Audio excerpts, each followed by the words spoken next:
Bismillahirrahmanirrahim. Assalamualaikum warahmatullahi wabarakatuh.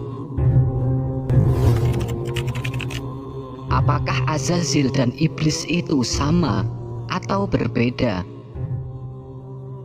Dan ingatlah ketika kami berfirman kepada para malaikat, sujudlah kamu kepada Adam. Maka mereka pun sujud kecuali iblis. Dia adalah dari golongan jin. Maka dia mendurhakai perintah Tuhannya. Pantaskah kamu menjadikan dia dan keturunannya sebagai pemimpin selain aku? Padahal mereka adalah musuhmu. Sangat buruklah iblis itu sebagai pengganti Allah bagi orang yang zalim. Al-Quran Surah Al-Kahfi ayat 50. Dan sesungguhnya di antara kami bangsa jin ada yang saleh dan ada pula kebalikannya. Kami menempuh jalan yang berbeda-beda. Al-Quran Surah Al-Jin ayat 11. Dua ayat tersebut akan kita jadikan parameter untuk menguraikan pertanyaan pada judul di atas. Apakah Azazil dan iblis itu sama atau berbeda? Bagi teman-teman yang terbiasa mencari pengetahuan agama Islam dari ceramah para da'i, belum dari Al-Quran secara langsung, mungkin akan berasumsi bahwa Azazil dan iblis itu sama. Tapi bagi yang terbiasa mengkaji kandungan ayat-ayat Al-Quran, mungkin akan berpendapat bahwa Azazil dan iblis bisa jadi berbeda. Mana yang betul? Jin Azazil, malaikat Azazil, atau iblis Azazil? Kalau kita merujuk istilah iblis yang bersumber dari Al-Quran Surah Al-Kahfi ayat 50 di atas, iblis adalah makhluk jahat dari golongan jin. Dan berdasarkan kitab-kitab ulama, Azazil adalah malaikat yang menjadi jin sebab enggan sujud pada Adam. Dari uraian ini persamaan Azazil dan iblis sama-sama dari golongan jin. Bedanya, Azazil adalah nama identitas salah satu tokoh jin, sedangkan iblis nama setan dari golongan jin. Azazil adalah jin dan iblis juga makhluk dari golongan jin. Namun kita belum mendapat jawaban dari Al-Quran tentang Azazil, apakah ia sepenuhnya jahat seperti iblis ataukah seperti jin pada umumnya yang bisa saleh, juga bisa sebaliknya seperti yang dijelaskan di surah Al-Jin ayat 11. Mari kita kutip referensi Al-Quran dari ayat-ayat lainnya tentang jin dan setan atau iblis. Kita gunakan keterangan dari keseluruhan surah An-Nas.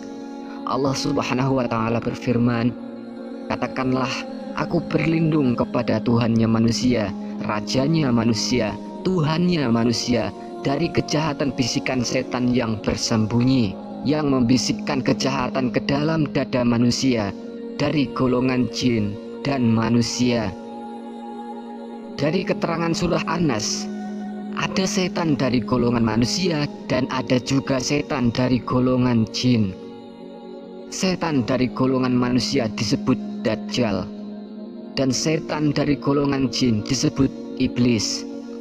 Pengertian setan sendiri menurut kitab para ulama adalah nama sifat buruk yang ada pada jin dan manusia.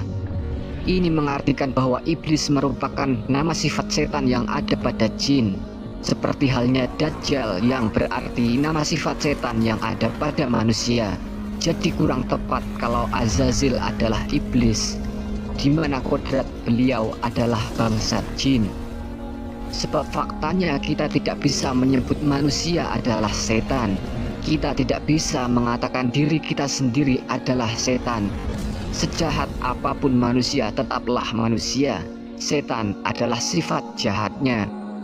Dan tentunya ada banyak pribadi jin di alam sana yang juga tidak begitu saja bisa disebut setan. Sebab jin ada yang saleh dan ada yang sebaliknya. Kesimpulannya, dalam diri manusia ada sifat-sifat setan, tapi manusia beda dengan setan. Dan dalam diri setiap jin ada sifat setan yang disebut iblis, tapi jin beda dengan iblis. Dan tidak semua jin bisa disebut iblis. Insya Allah hukum ini berlaku pula pada Azazil sebagai makhluk bangsa jin yang tentunya berbeda dengan iblis. Beliau adalah jin pada umumnya, seperti manusia pada umumnya yang memiliki potensi sifat setan dalam diri setiap manusia. Dari aspek lain, tidak nyambung juga kalau makhluk bangsa jin yang notabene mereka ada yang baik dan ada yang buruk, lahir dari nenek moyang iblis yang notabene hanya buruk dan buruk tanpa kebaikan apapun. Mungkin lebih tepat jika bangsa jin yang bisa saleh dan bisa sebaliknya lahir dari pribadi jin yang kodratnya bisa saleh bisa sebaliknya pula. Begitulah kira-kira kalau kita menggunakan sudut pandang tata krama ilmu hakikat yang kita pakai ke dalam benang merah channel ini, dan akan berbeda lagi jika dilihat dari sudut pandang lain. Dari hasil hipotesis ulasan ini dapat disimpulkan bahwa iblis adalah substansi sifat yang ada pada Azazil. Tidak mutlak bahwa Azazil sepenuhnya iblis yang tanpa kebaikan apapun, di mana Azazil secara kodrati adalah bangsa jin yang memiliki sifat baik dan sifat buruk, seperti halnya kodrat Adam sebagai manusia yang punya sifat baik dan sifat buruk. Pendapat ini bagian dari meneruskan ajaran nenek moyang bangsa Melayu mengenai Azazil. Sampai sekarang sesepuh bangsa ini tetap memanggil Azazil dengan sebutan malaikat Azazil. Begitulah ajaran budaya tata krama leluhur bangsa ini. Kita diajarkan berprasangka baik pada apapun, sebab tidak ada sesuatu apapun yang diciptakan tanpa ada kebaikan dari percikan cahaya Tuhan. Ketika kita mampu berprasangka baik, secara alami kita akan menerima cahaya Tuhan itu, insya Allah. Kalaupun Azazil disebut iblis dalam agama samawi, penyebutan ini sudah menjadi kesepakatan syariat demi kebaikan anak cucu Adam. Alasan lengkapnya sudah kita bahas di video part pertama. Semua kalangan yang terlibat sudah menyetujui syariat ini, termasuk malaikat Azazil yang lebih paham dengan masalah ini dan ia ikhlas mengorbankan diri. Insya Allah hipotesis ini tidak berlebihan. Selebihnya kembali ke pendapat teman-teman semua, apakah Azazil dan iblis itu sama atau berbeda? Wallahu a'lam bishawab. Wassalamualaikum warahmatullahi wabarakatuh.